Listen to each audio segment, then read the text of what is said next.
Hello বন্ধুরা, welcome to my channel. আমি প্রণতি চলে এসেছি আর একটা নতুন ভিডিও নিয়ে। তো এটা ছিল আমার অষ্টমীর দিনের লুকটা কেমন জানিও তো। একটু আলাদা রকমের চেষ্টা করেছি, কারণ সকালবেলা তো একটু ট্র্যাডিশনাল করেই ছিলাম, লাল পাড় সাদা শাড়ি, তাই একটা ভাবলাম একটু আলাদা করি।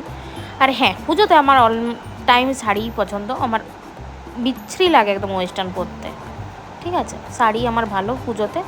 তো এই যে ভাই, মেজদি, শোভনদা, শুভ্র সবাই মিলে বেরিয়ে গেছি।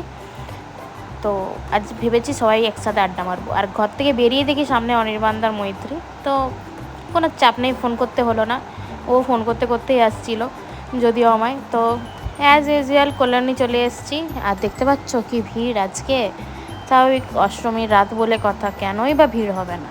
তো আগে ভাবতাম কলোনিতে ঢুকে যে বসার জায়গাগুলো পাবো, ছোটোবেলায় আগের থেকে আসতাম, বসার জায়গাগুলো দখল করতাম। এখন যেখানে পাই ভাই বস, আড্ডা মার, গল্প কর, খা, গজ্জা, এটাই হয়েছে কাজ। তো আমরা ওখানে বেশ একটা গোল টেবিল বৈঠক বসিয়েছিলাম, মেজদির ফ্রেন্ডরা, আমার ফ্রেন্ডরা, সবাই মিলে বেশ জমজমাট ছিল। ছবি টবিও তুলে নিয়েছিলাম। তারপর একটু বেরালাম আশেপাশে ঠাকুরগুলো দেখার জন্য। আর এটা হচ্ছে আমার বাড়ির রাস্তাটা, বেশ সুন্দর। এখানে এসেও আমি কয়েকটা ছবি তুলে নিয়েছি, সেগুলো তোমাদের সাথে শেয়ার করে দিলাম। আজ আমরা প্রচুর ছবি তুলেছি সবাই মিলে।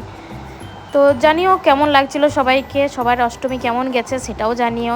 তো আজকের ভিডিও পর্যন্তই। ভালো লাগলে like, comment, share and subscribe my channel. আসছি পরে কোনো নতুন একটা ভিডিও নিয়ে। ততক্ষণের জন্য টাটা, বাই বাই বন্ধুরা।